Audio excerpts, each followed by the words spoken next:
Cagayan de Oro City ug Hingoog City gipailawom na sa enhanced community quarantine.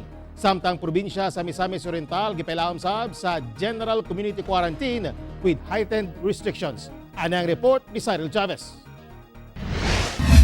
Pinaagi sa anunsyo sa Malacañang karong hapon lang, gipailawom na sa Enhanced Community Quarantine o ECQ ang syudad sa Cagayan de Oro ug Hingoog sa Northern Mindanao. Samtang ang probinsya sa Misamis Oriental ipailawom sa General Community Quarantine o GCQ with heightened restrictions. Among kamanduan magsugod karong adlaw hangtod sa July 31.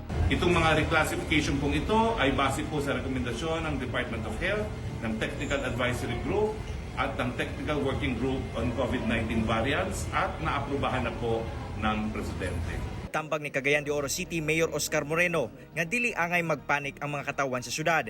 Hinoon, gibutyag sa mayor nga mas strikto ang pagbantay sa mga border checkpoints sa syudad, ingon man sa mga tawo nga gagawa sa ilang mga panimalay. This information, kaning nga informasyon nga gayatag, the people will be able to arrive at sound judgment on what to do, what not to do, and who to listen to.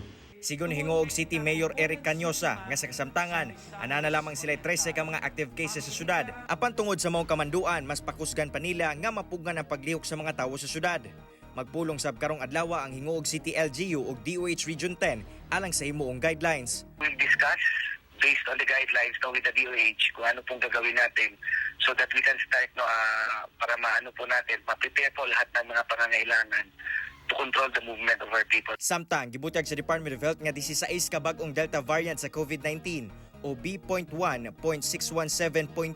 ang na-record sa nasod.